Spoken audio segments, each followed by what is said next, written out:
The Jungle Sports Day.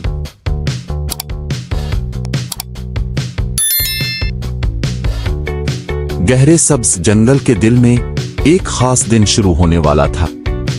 ये सालाना जंगल के खेलों का दिन था, एक ऐसा इवेंट जिसमें तमाम जानवर बड़े और छोटे मजेदार और दिलचस्प चैलेंजेस में हिस्सा लेते थे।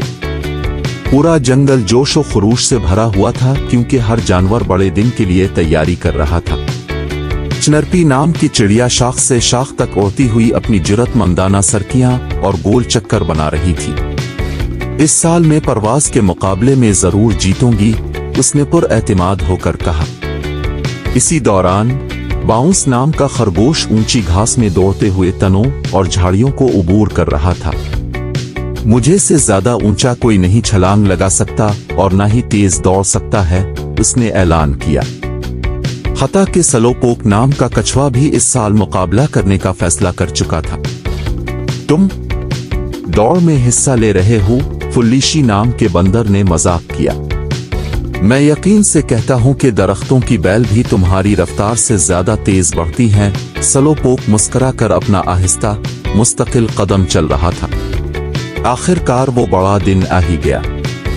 जानवरों ने जंगल के खिले मैदान में जमा होना शुरू किया, जहां रंगीन पत्ते और बैलों से बने बैनर्स दरख्तों पर सजाए गए थे। जंगल के बादशाह लियू नाम का शेर आगे बढ़ा और खेलों का आगाज करने का ऐलान किया।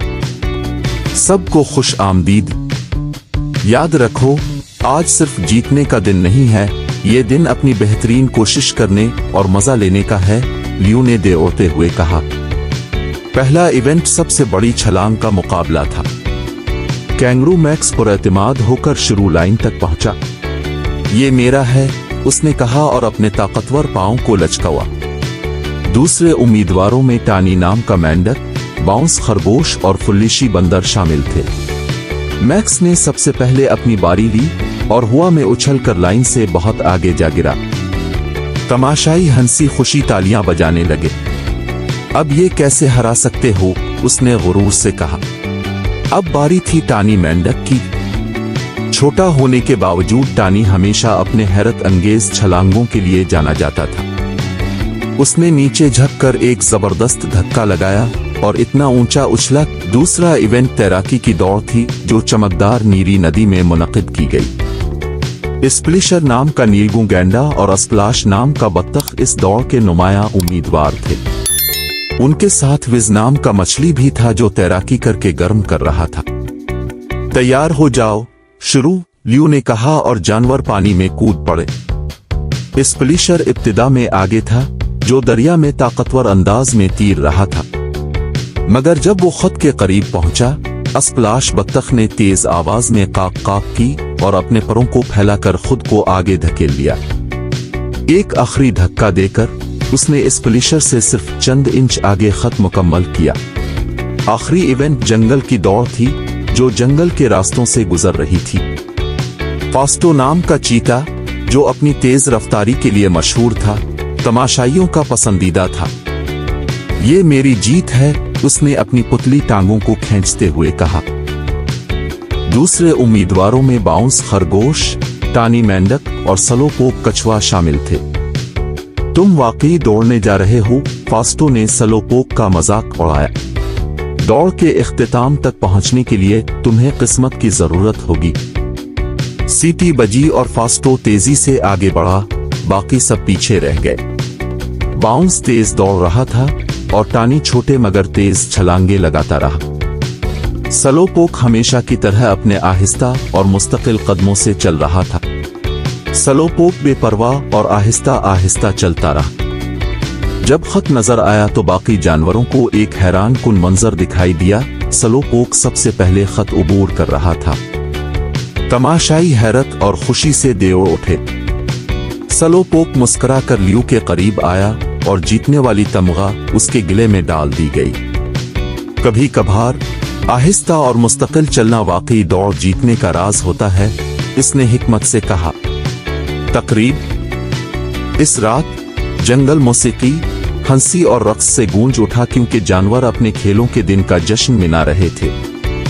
टानी मेंढक, स्प्लाश बत्तख, और सलो पोप कछुआ हीरो के तौर पर खराज तहसीन के मुस्तहिक करार पाए, लेकिन हर शरीक को उसकी मेहनत के लिए सराहा गया। लियू ने सबको याद दिलाते हुए कहा, तुम में से हर एक मुनफरिद है और आज ने हमें ये दिखाया कि हर सलाहियत का अपना मकाम है। हमें हमेशा एक दूसरे की हौसला अफजाई करनी चाहिए, चाहे कुछ भी हो। जब सितारे आसमान पर चमकने लगे, जानवर एक एक करके सो गए और अगले साल के जंगल के खेलों के दिन के ख्वाब देखने लगे। सादिक एक शरीफ और नेक लड़का था। उसके वालिद एक ईमानदार ताजिर थे जो हमेशा हलाल रिज़्क कमाकर घर चलाते। सादिक भी बचपन से सच्चाई और ईमानदारी का पैरोकार था। वो हमेशा सच बोलता, किसी का दिल नहीं दुखाता और जो भी मदद मांगता उसकी मदद करने के लिए हमेशा तैयार रहता। उसका एक करीबी दोस्त हमजा था जो अक्सर गलत कामों में लग जाता था। कभी किसी का सामान बिना इजाजत ले लेता, कभी झूठ बोलकर अपना काम निकाल लेता और कभी कभी स्कूल के छोटे बच्चों को परेशान भी करता। सादिक ने कई बार उसे रोका, मगर हमजा कहता, अरे यार, ये सब छोटी छोटी बातें हैं, इसमें क्या बुराई है। एक दिन स्कूल के दौरान हमजा ने एक छोटे बच्चे अली का महंगा कलम देखकर उसे चुपके से अपनी जेब में डाल लिया। जब छोटा बच्चा अपना कलम ढूंढ रहा था तो हमजा हंसकर सादिक से बोला, अब ये मेरा है, उसे तो पता भी नहीं चलेगा। सादिक ने ये देखा और अफसोस से कहा, हमजा, ये सही नहीं है। अल्लाह हमेशा ईमानदारी पसंद करता है। हमजा ने हंसकर कहा, छोड़ो यार, एक छोटी सी चीज ही तो है। लेकिन सादिक ने उसे एक हदीस सुनाई, जो शख्स किसी दूसरे का हक अदा नहीं करता, क़यामत के दिन अल्लाह उससे हिसाब लेगा। बुखारी। हमजा सोच में पड़ गया। उसने कभी इस तरीके से नहीं सोचा था, मगर उसका नफ्स उसे कहता, क्या फर्क पड़ता है, एक छोटी चीज ही तो है। घर जाकर भी हमजा को चैन नहीं आया। उसे महसूस हो रहा था कि जो उसने किया वो गलत था। रात को जब उसकी अम्मी ने उसे सुला दिया, तब भी उसके दिल में बेचैनी थी। उसे याद आया कि जब छोटा बच्चा स्कूल में अपना कलम ढूंढ रहा था तो वो कितना उदास था। सुबह जब स्कूल का वक्त आया तो हमजा ने फैसला किया कि वो कलम वापस करेगा। स्कूल पहुंचकर उसने अली को ढूंढा और उसे कलम वापस कर दिया। मुझे माफ कर दो, ये मेरा नहीं था, उसने शर्मिंदा होकर कहा। अली ने खुशी से कलम ले लिया और कहा, कोई बात नहीं, आप अच्छे हो जो वापस कर दिया। हमजा ने महसूस किया कि जो सुकून उसे अब मिल रहा था वो किसी और चीज से नहीं मिल सकता था। उस दिन के बाद हमजा ने फैसला किया कि वो हमेशा ईमानदारी और सच्चाई का रास्ता इख्तियार करेगा। सादिक की सच्ची दोस्ती और नसीहत से हमजा सुधर गया। अब वो दोनों दोस्त मिलकर नेक अमल करने लगे। जब भी स्कूल में कोई गलत काम होता वो दूसरों को भी समझाते। एक दिन उनके स्कूल के उस्ताद ने भी कहा, सादिक और हमजा, तुम दोनों अच्छे दोस्त हो जो हमेशा सच्चाई का साथ देते हो। दोनों ने एक दूसरे की तरफ देखा और मुस्कुराए। उन्हें महसूस हो रहा था कि असल दोस्ती वही होती है जो इंसान को बेहतर बनाए। सबक। अच्छी दोस्ती वो होती है जो हमेशा नेक रास्ते पर चलने की तरबियत दे। अल्लाह हमेशा सच बोलने वालों और ईमानदारों को पसंद करता है। हराम चीजों से दूर रहना चाहिए, चाहे वो छोटी ही क्यों ना हो। अपनी गलती मानने से इंसान बड़ा बनता है। हसन एक तेज दिमाग और जिज्ञासु बच्चा था जो हमेशा नई चीजों को समझने और दुनिया को नए तरीकों से खोजने में रुचि रखता था। विज्ञान उसका सबसे बड़ा शौक था। उसके कमरे में हर तरफ गैजेट्स, पुराने रेडियो, सर्किट बोर्ड और किताबों का ढेर लगा रहता था। एक दिन जब वह अपने दादा की पुरानी किताबें देख रहा था, उसकी नजर एक धूल से भरी पुरानी किताब पर पड़ी। जब उसने उसे खोला तो अंदर टाइम मशीन का एक नक्शा बना हुआ था। हसन की आंखें चमक उठीं। अगर यह सिर्फ एक कल्पना है तो मैं इसे हकीकत में बदल सकता हूं, हसन ने उत्साह से कहा। टाइम मशीन बनाने की योजना उसने तुरंत अपने सबसे अच्छे दोस्त बिलाल को बुलाया और दोनों ने मिलकर इस प्रोजेक्ट पर काम करना शुरू कर दिया। उन्होंने पुराने गियर, तार, मोटर पार्ट्स और एक लैपटॉप का इस्तेमाल किया। कई महीनों की मेहनत के बाद उनकी छोटी टाइम मशीन तैयार हो गई। मुगल काल की यात्रा। आखिरकार वह दिन आ गया जब उन्होंने टाइम मशीन का बटन दबाया। जैसे ही बटन दबाया, एक तेज चमक उठी और दोनों की आंखें बंद हो गईं। जब उन्होंने आंखें खोलीं, तो वह एक बिल्कुल नए दौर में थे। सामने एक विशाल किला, हरे भरे बाग, हाथी और घोड़े नजर आ रहे थे। लोग मुगल पहनावे में थे और हर तरफ एक पुरानी सभ्यता का प्रभाव दिख रहा था। यह मुगल काल है, हसन ने हैरानी से कहा। उसी समय एक नौजवान तेज कदमों से उनकी ओर आया। मैं शहजादा सलीम हूं, तुम कौन हो? हसन और बिलाल ने अपनी पहचान छुपाने का फैसला किया और कहा कि वे दूर के यात्री हैं। शहजादा सलीम बहुत परेशान था क्योंकि उसका नीलम का हार चोरी हो गया था।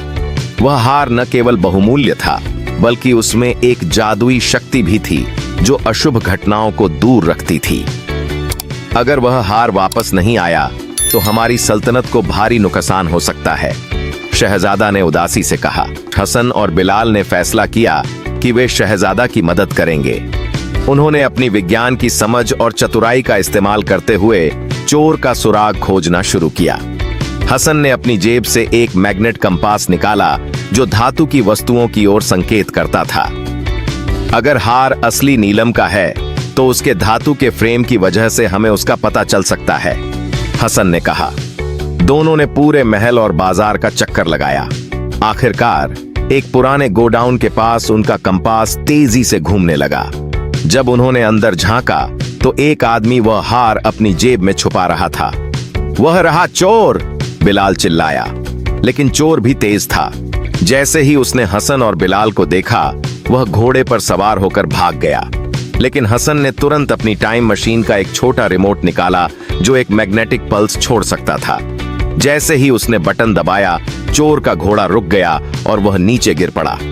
शहजादा सलीम अपने सैनिकों के साथ वहां पहुंच गया और चोर को पकड़ लिया गया। वापस अपने समय में शहजादा ने हसन और बिलाल का धन्यवाद किया और उन्हें एक बहुमूल्य इनाम देने की पेशकश की। लेकिन दोनों ने कहा, हमें सिर्फ एक चीज चाहिए, वापस अपने समय में जाने का अवसर। शहजादा ने उन्हें शुभकामनाओं के साथ विदा किया। हसन और बिलाल ने टाइम मशीन का बटन दोबारा दबाया। एक तेज चमक हुई और वे वापस अपने घर में आ गए। बिलाल ने हंसते हुए कहा, हसन, तुम्हारी टाइम मशीन सच में काम कर गई। हसन मुस्कुराया और बोला, यह तो बस शुरुआत है, अगली बार हम किस दौर में जाएंगे। समाप्त। एक दिन इब्रा और अली अपनी वर्कशॉप में सुपरबॉट के नए फीचर्स टेस्ट कर रहे थे। सुपरबॉट अब और भी ताकतवर बन चुका था। यह सिर्फ एक सहायक असिस्टेंट नहीं, बल्कि एक सुपर इंटेलिजेंट रोबोट था जो हर तरह की समस्या हल कर सकता था। इब्रा और अली उसके नए बैटल फीचर्स देख ही रहे थे कि अचानक एक अजीब सिग्नल आया। चेतावनी, अनजान रोबोट का पता चला। सुपरबॉट ने अलर्ट दिया। इब्रा ने तुरंत मॉनिटर पर देखा। उसके सेंसर्स ने एक अजीब तरह की ऊर्जा, एनर्जी महसूस की जो उनकी वर्कशॉप के बाहर से आ रही थी। जब दोनों ने खिड़की से बाहर झांका तो वह चौंक गए। एक बड़ा, ताकतवर और खतरनाक रोबोट वर्कशॉप के सामने खड़ा था। यह मेगा एक्स रोबोट था, एक दुष्ट, बदमाश एआई रोबोट जिसने इब्रा की छोटी रोबोट आर्मी को हैक कर लिया था। मुझे कोई रोक नहीं सकता, अब ये सारे रोबोट सिर्फ मेरी बात मानेंगे, मेगा एक्स रोबोट ने जोर से कहा। उसकी आवाज इतनी भारी और तेज थी कि जमीन तक हिल गई। छोटे रोबोट्स का नियंत्रण खो जाना। अब क्या था?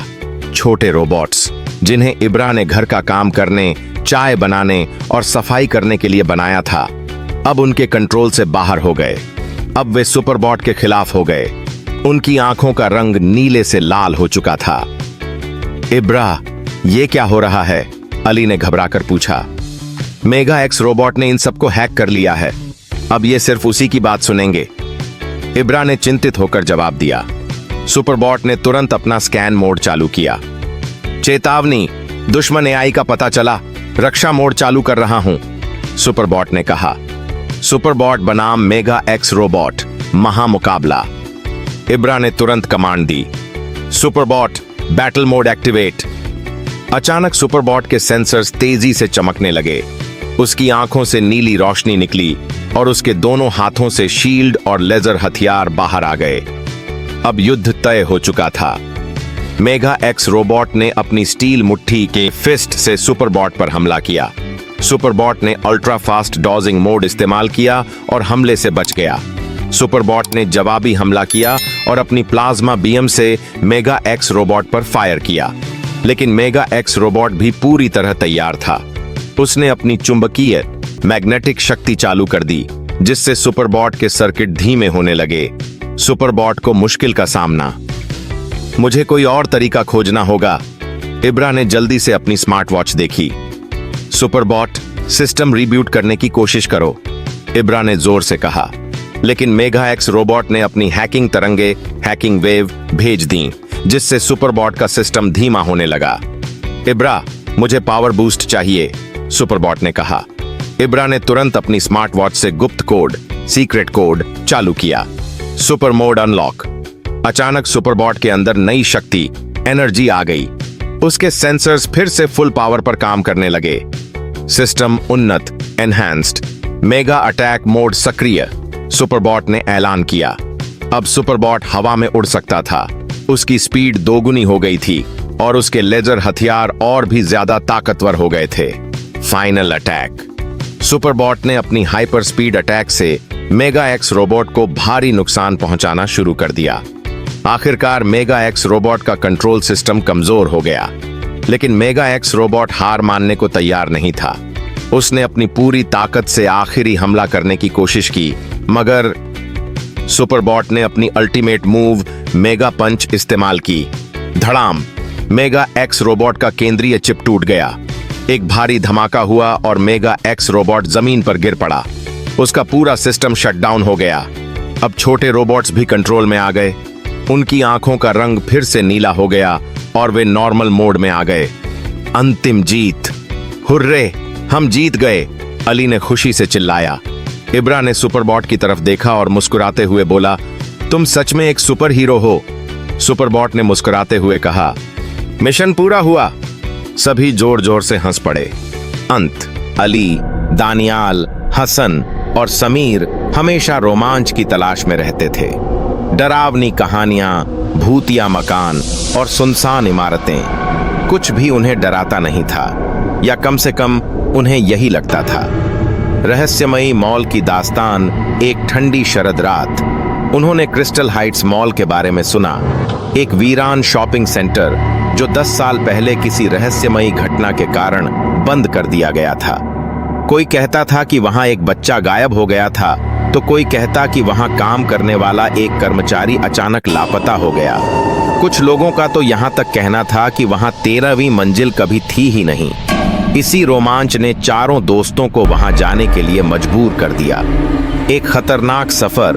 वे एक टूटी हुई साइड दरवाजे से अंदर घुस गए। उनकी टॉर्च की रोशनी धूल और जालों को चीरती हुई आगे बढ़ रही थी। अंदर का नजारा डरावना था। कभी भव्य दिखने वाला मॉल अब वीरान पड़ा था। जंग लगे साइन बोर्ड झूल रहे थे, फर्श पर टूटा कांच बिखरा था और हवा में नमी और फफूंद की बदबू थी। चलते चलते वे अचानक एक जगह रुक गए। मॉल में एक पुराना एलिवेटर था जो अब भी बिजली से जुड़ा हुआ था। उसके बटन धीमी रोशनी में चमक रहे थे। हसन मुस्कुराया। चलो 13वीं मंजिल देखते हैं, उसने मजाक किया, लेकिन उसकी आवाज में हल्का डर झलक रहा था। समीर हंसा। किसी भी इमारत में 13वीं मंजिल नहीं होती, समझे? उसे स्किप कर देते हैं। लेकिन जब दानियाल ने बटन पैनल देखा तो वहां 13 लिखा हुआ था। जिज्ञासावश उसने बटन दबाया। पहले तो कुछ नहीं हुआ, फिर अचानक लिफ्ट झटके से चल पड़ी। 13वीं मंजिल का राज कैबिन की लाइट्स टिमटिमाने लगी। स्क्रीन पर नंबर गिनती बढ़ने लगी। 10, गियाडे, बायरे, डिंग। 13 दरवाजे खुले और एक अंधेरा गलियारा सामने नजर आया। लेकिन कुछ अजीब था। हवा ठंडी थी और पैर के नीचे हल्की धुंध लहराने लगी थी। दीवारों पर बड़े बड़े पुराने आईने लगे थे, जिनका शीशा टेढ़ा मेढ़ा और दरारों से भरा था। अली ने जब शीशे में देखा तो उसकी रूह कांप गई। उनके समूह में 4 लोग थे, लेकिन प्रतिबिंब में 5वां शख्स खड़ा था।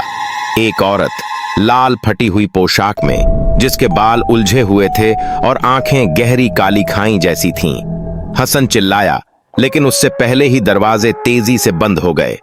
अंधेरे में गिरावट लिफ्ट अचानक तेजी से नीचे गिरने लगी। चारों जमीन पर गिर पड़े। वे चिल्ला रहे थे, सभी बटन दबाने की कोशिश कर रहे थे, लेकिन पैनल काम नहीं कर रहा था। तभी एक ठंडी डरावनी आवाज गूंजी, तुम्हें यहां नहीं आना चाहिए था। और फिर लाइट्स पूरी तरह से बंद हो गईं। अब केवल उनकी घबराई हुई सांसें सुनाई दे रही थीं। फिर समीर की दिल दहला देने वाली चीख गूंजी। फिर सन्नाटा, वापसी, लेकिन अधूरी लिफ्ट रुक गई। दरवाजे धीरे धीरे खुले। वे तीनों जमीन पर पड़े थे, अली, दानियाल और हसन। कांपते हुए वे बाहर निकले, लेकिन समीर वहां नहीं था। उन्होंने चारों तरफ देखा, लेकिन लिफ्ट खाली थी। तभी अचानक स्पीकर से समीर की आवाज आई, 13वीं मंजिल ने मुझे ले लिया, वापस मत आना। अगले दिन जब उन्होंने पुलिस को यह सब बताया तो पुलिस अधिकारी उलझन में पड़ गए। क्रिस्टल हाइट्स मॉल, अफसर ने कहा, यह तो सालों से सील है और वहां कोई लिफ्ट नहीं है। उसे सालों पहले हटा दिया गया था और 13वीं मंजिल कभी थी ही नहीं। लेकिन अली, दानियाल और हसन सच जानते थे। और फिर समीर को कभी किसी ने नहीं देखा।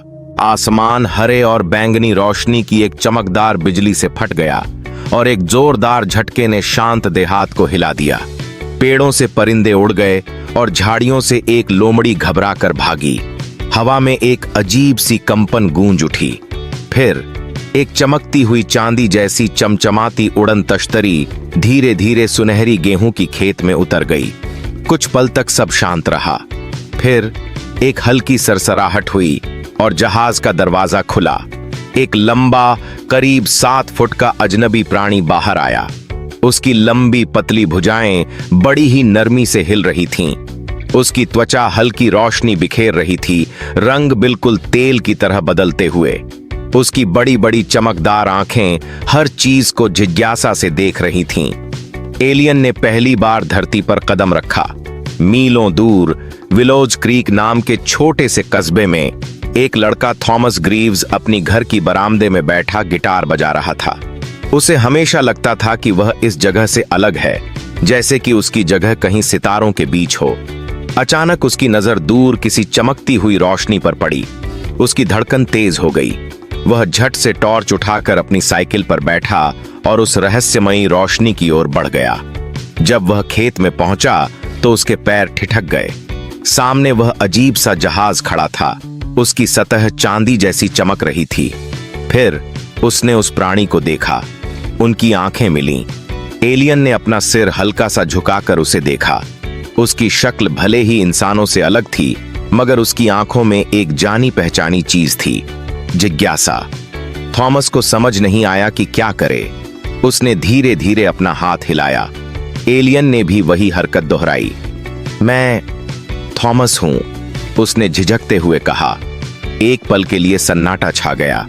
फिर हवा में एक धीमी मधुर ध्वनि गूंज उठी और तभी थॉमस के दिमाग में एक आवाज आई, गहरी मगर कोमल। नमस्ते थॉमस, मैं वेलिन हूं। थॉमस की धड़कन रुक गई। एलियन सीधा उसके दिमाग में बोल रहा था। थॉमस ने हिम्मत जुटाकर पूछा, तुम यहां हमला करने आए हो? वेलिन की हल्की रोशनी एक बार हल्की सी टिमटिमाई, जैसे वह मुस्कुराया हो। नहीं, बस निरीक्षण करने आया हूं। तुम्हारी दुनिया अलग है, सुंदर है, नाजुक भी। थॉमस ने इधर उधर देखा। हवा में झूमती गेहूं की बालियां, रात के आसमान में चमकते सितारे, धरती और हवा की मिली-जुली खुशबू। उसने कभी अपनी दुनिया को इस नजरिए से नहीं देखा था। हाँ, उसने धीरे से कहा, शायद यह सच है। वे घंटों तक बातें करते रहे, धरती के बारे में, वेलिन के ग्रह के बारे में, सपनों, तन्हाई और इस अनंत ब्रह्मांड के बारे में। थॉमस को पता चला कि वेलिन की प्रजाति पूरे ब्रह्मांड में यात्रा करती थी, जीवन का अध्ययन करती थी और ज्ञान इकट्ठा करती थी। वे शांति और समझ को महत्व देते थे और उन्हें धरती एक अनोखी मगर नाजुक जगह लगती थी। धीरे धीरे रात गुजर गई और सूरज की पहली किरणें आसमान में बिखर गईं। वेलिन ने एक कदम पीछे लिया और जहाज की ओर देखा।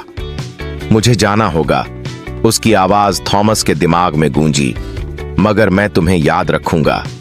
थॉमस ने सिर हिलाया। उसके मन में हल्की उदासी थी। मैं भी। जहाज हल्की गुनगुनाहट के साथ जीवंत हो उठा और फिर बड़ी ही आसानी से आसमान की ओर उड़ गया। कुछ ही पलों में वह सितारों के बीच गायब हो गया। थॉमस अकेला खड़ा था, मगर अब वह पहले जैसा नहीं था। जब वह घर लौटा तो उसके मन में अजीब सा सुकून था। वह अब खुद को इस छोटे से कस्बे में कैद महसूस नहीं कर रहा था। उसे अब इस विशाल ब्रह्मांड से जुड़ा हुआ महसूस हो रहा था। अब यह दुनिया उसे छोटी नहीं लग रही थी और पहली बार उसे खुद भी अलग थलग महसूस नहीं हुआ। अगर आपको हमारी कार्टून कहानी पसंद आई हो तो हमारे चैनल को सब्सक्राइब करें और बेल आइकन को दबाएं ताकि हर आने वाली कार्टून कहानी सबसे पहले आप तक पहुंच सके। थैंक्स।